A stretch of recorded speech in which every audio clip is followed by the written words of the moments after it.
ዜናዎቻችን ይቀጥላሉ። የተወደዳችሁ ለሀገራዊ ምክክር ሂደቱ ስኬታማነት የአርብቶ አደሩ ሴቶች፣ ወጣቶችና አካል ጉዳተኞች ንቁ ተሳትፎ እንዲያደርጉ ተጠየቀ። ሀገራዊ ምክክር ኮሚሽን በአፋር ክልል ከሴቶችና ወጣቶች እንዲሁም ከአካል ጉዳተኞች ጋር አደረጃጀቶች ጋር በጋራ በመሆን በሰመራ ከተማ ውይይት ተካሂዷል። መሐመድ አሊ ሀገራዊ የምክክር ኮሚሽን በአፋር ክልል ከሴቶች ወጣቶችና የአካል ጉዳተኛ አደረጃጀቶች ጋር ሀገራዊ ምክክሩን ስኬታማ ለማድረግ በሚቻልበት ዙሪያ ላይ በሰመራ ከተማ ውይይት አካሂዷል። በውይይት መድረኩ ላይ ከተለያዩ የሴቶች ወጣቶችና አካል ጉዳተኛ አደረጃጀት ተወካዮችና ተሳታፊዎች እንዲሁም የኮሚሽኑ ከፍተኛ አመራሮች ተገኝተዋል። በመድረኩ የተገኙት የኮሚሽኑ ኮሚሽነር ዶክተር አይሮሪ መሐመድ በመክፈቻ ንግግራቸው እንዳብራሩት እንደ ሀገር ያለብንን አለመግባባቶችና ልዩነቶች በውይይት ለመፍታት የተለያዩ ስራዎችን እያከናወነ ይገኛል። እንደሚታወቀው በግጭትና አለመግባባቶች ከፍተኛ ጉዳት ከሚያስተናግዱ የህብረተሰብ ክፍሎች ሴቶች፣ ወጣቶችና የአካል ጉዳተኞች በግንባር ቀደምትነት ይጠቀሳሉ። በመሆኑም እንደ ማህበረሰብና እንደ ሀገር ያሉብንን ልዩነቶችና ለመግባባቶች በውይይት በመፍታት ሰላሙ፣ አብሮነቷና አንድነቷ የተረጋገጠባት የጋራ ሀገር መገንባት ይገባል ብለዋል። የኢትዮጵያ ሀገራዊ ምክክር ኮሚሽን ስራውን ሲጀምር ለረጅም ጊዜ የቆየውን የሀገራችን ችግሮች መፍትሄ የሚሆኑ ሀሳቦችን ሊያበረክቱ ይችላሉ ብሎ ከለያቸው የማህበረሰብ ክፍሎች መካከል ሴቶች፣ ወጣቶችና አካል ጉዳተኞች ዋናዎቹ ናቸው። በዚህ ረገድ ሴቶች፣ ወጣቶችና አካል ጉዳተኞች ሰላምን ለማረጋገጥ ከፍተኛ ሚና ያላቸው የማህበረሰብ ክፍሎች መሆናቸውን ኮሚሽናችን ያምናል። በየትኛውም አካባቢ ግጭት ሲቀሰቀስ በግንባር ቀደምትነት የግጭቱ ሰለባና ገፈት ቀማሽ የሚሆኑት ሴቶች፣ ወጣቶችና አካል ጉዳተኞች እንደሆኑ ግልጽ ነው።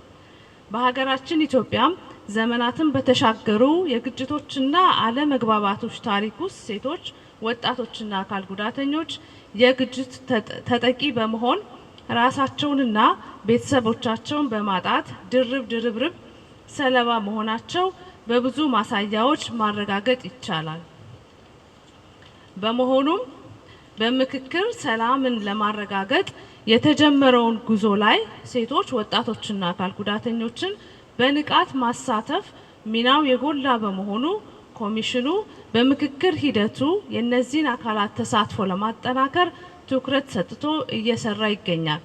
በዚህ ሂደት ውስጥ የሴቶች፣ ወጣቶችና አካል ጉዳተኛ አደረጃጀቶች ኮሚሽኑ በጀመረው ሀገራዊ የምክክር ሂደት ስኬታማነት ጉልህ ድርሻ እንደሚጫወቱ ኮሚሽኑ በጽኑ እንደሚያምን ዶክተር አይሮሪት ገልጸዋል። በመሆኑም ኮሚሽኑ በሀገራዊ ምክክር ሂደቱ እነዚህ የህብረተሰብ ክፍሎች በንቃት እንዲሳተፉ በትኩረት እየሰራ ይገኛል ሲሉም ኮሚሽነሩ አክለዋል።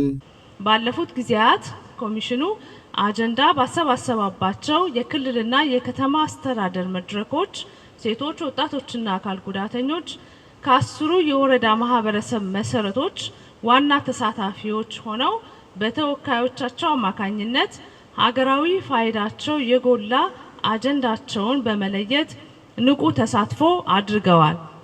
ይህም ተሳትፏቸውን በአንድ የማህበረሰብ ክፍል ከመሳተፍ በዘለለ ኮሚሽኑ የተለየ መመሪያ በማዘጋጀት በሁሉም የማህበራዊ መሰረት እንዲሳተፉ ድጋፍ ሲያደርግ ቆይቷል።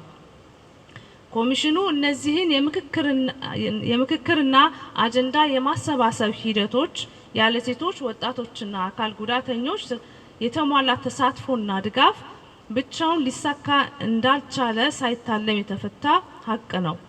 በዚህ ረገድ በክልልና በፌዴራል ደረጃ በተካሄዱ የአጀንዳ ማሰባሰብ መድረኮች የተለያዩ ተቋማትንና ማህበራትን በመወከል ጭምር እንደ አንድ ባለድርሻ አካል ጉልህ ተሳትፎ አድርገዋል። በተጨማሪም ከመደበኛው የአጀንዳ ማሰባሰብ መድረኮች ውጪ በተለያዩ አደረጃጀቶች የታቀፉ ሴቶች፣ ወጣቶችና አካል ጉዳተኞች እጅግ መሰረታዊ የልዩነት መንስኤ ያሏቸውንና አገራዊ መግባባት ሊፈጠርባቸው የሚገባቸውን አጀንዳዎችን ጭምር በማደራጀት ለኮሚሽኑ ያስረከቡም በርካታ ናቸው። የሴቶች፣ የወጣቶችና አካል ጉዳተኞች ተሳትፎ እንዲህ ባጭሩ ተገልጾ የሚያበቃ አለመሆኑን እየገለጽ እያደረጋችሁት ላለው ተሳትፎ በኮሚሽን ላመሰግን እወዳለሁ። በመሆኑም የዛሬው መድረክ ኮሚሽኑ የሴቶች፣ ወጣቶችና አካል ጉዳተኞችን ተሳትፎ የበለጠ ለማጠናከር ታሳቢ በማድረግ ማዘጋጀቱን ገልጸዋል። ክቡራትና ክቡራን፣ ዛሬ በአፋር ክልል ሰመራ ከተማ በይፋ የምናስጀምረው መድረክ በሁለት ምክንያቶች ለየት ያደርገዋል ብዬ አምናለሁ።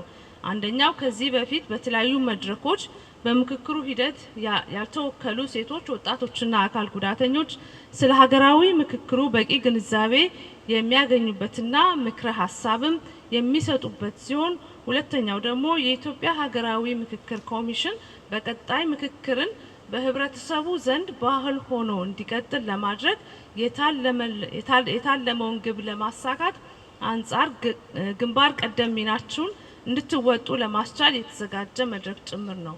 በውይይት መድረኩ የሀገራዊ ምክክር ኮሚሽኑ ዓላማና ተልዕኮ እንዲሁም የህብረተሰቡ ሚና ዙሪያ በመድረኩ የውይይት መነሻ ጽሑፍ ቀርቦ በተሳታፊዎች ሰፊ ውይይት እየተደረገበት ይገኛል።